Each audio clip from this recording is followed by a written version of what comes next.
And you know, in the military, you don't have an option. Yeah. It just is. So then I kind of go, okay, you get mad, you get angry, not necessarily at him, partially. If I go honestly, partially, and then you know, it's just the situation. And you put those emotions, like you said, you have your emotions, but you have to put them in check. And as you had said earlier, is you don't react on your emotions.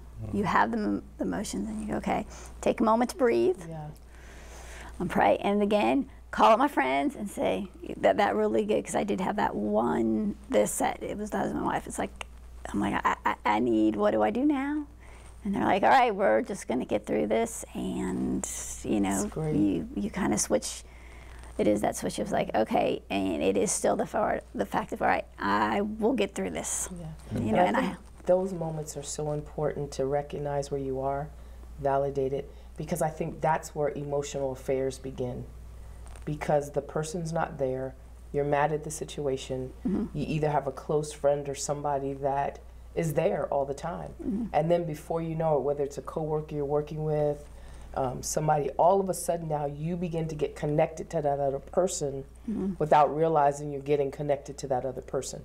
So, you know, the opportunities we've had to really minister to those who've had affairs, they said, well, it just happened. I'm like, no, it didn't just happen. That's a deception. It doesn't it begins with the emotional idea of there's no boundaries. And so in emotional intelligence, you know there's boundaries that we've set and they're clear. And you have to set those boundaries early.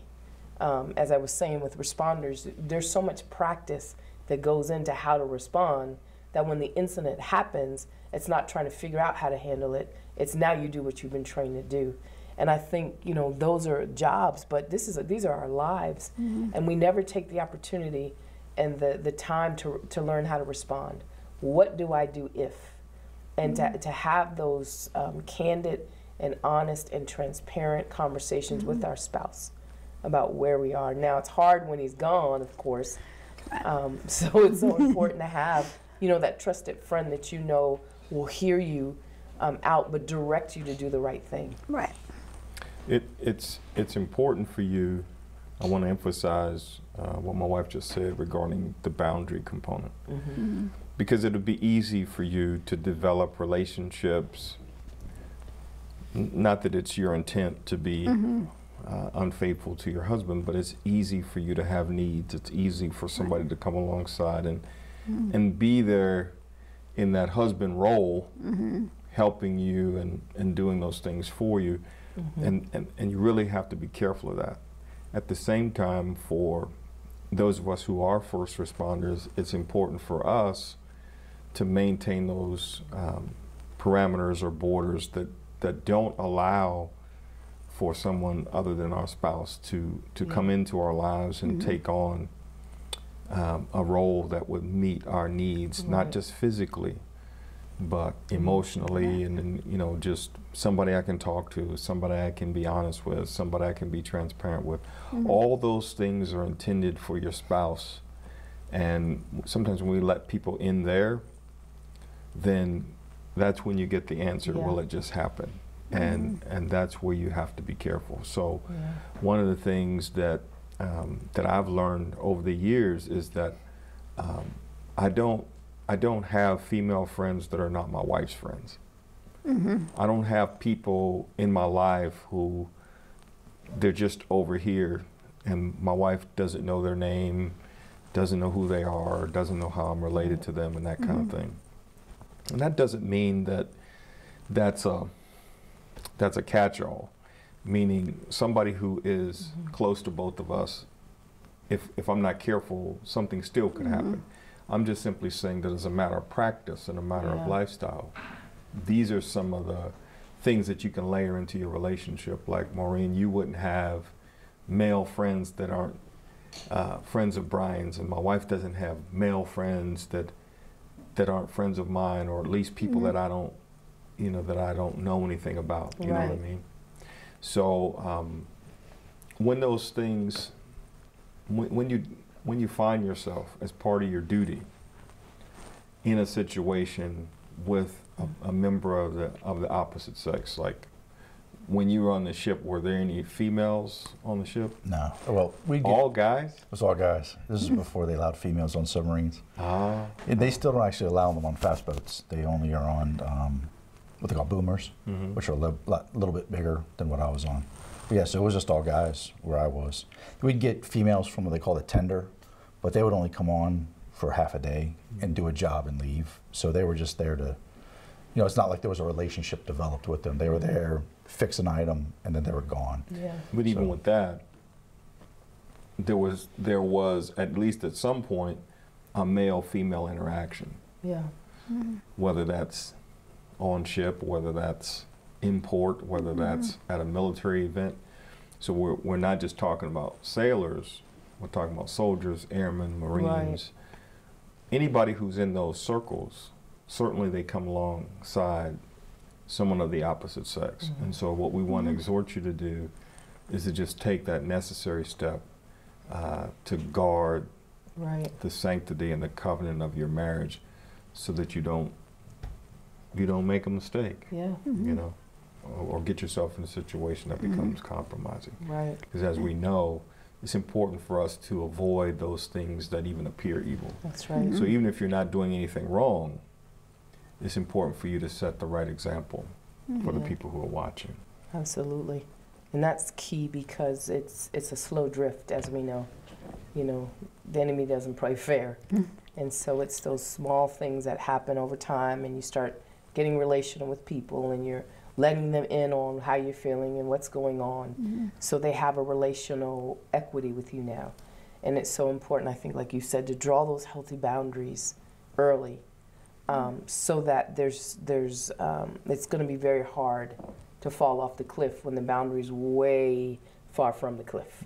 You know, and I think for us, a lot of the people we used to work with, because you're working on these high, intense cases and, you know, things, you get connected already, you know, because I don't have that relational part with him, because I'm not working the case. It's overwhelming for him to even begin to explain to me about the case, you know. So it's that moment where you know there's going to be connections at work, but you have to make sure that those connections, there's a boundary, so that you do stay emotionally healthy, you know, and you find yourself sometimes either thinking about that person, you're working with that person all the time. Females, you're seeking that person out, and you're trying to find out where they are at work, and it's not so much the person, but what they're supplying to you. And so I think with the military, I knew a person actually, he deployed in Afghanistan, and his spouse had, his wife had an affair while he was gone, but he found out in Afghanistan. So he can't even get back to deal with it. You know, he has to try to stay focused on what he's doing. Meantime, his family is blowing up here in the States. And so that pressure and that tension and the stress of that emotionally can really weigh on you. So did you have anybody when you were working with them that you had the opportunity to help in those areas of emotional intelligence? There was a few times. I think of one person in particular. We come back from a run, and we finished up our job and went home for the day, and he had walked in on his wife with somebody else. So on the boat, it happened probably more regularly than we would care to talk about, but it happens quite a bit. So there was just, didn't really get a chance to help anybody, because usually when that happens, the person just wants to be left alone. They just are, all of a sudden they want to close all their doors, they don't want to talk to anybody. Guys that were closer to him, he could sort of lean on a little bit. I knew him, he was a friend, but he was in a different department, so I wasn't really able to speak to him directly. But from all the guys that I know that went through it on the boat side, you could tell that they just, the pain was so incredible, they didn't want to have anything to do with it. Now, I say all that to say this.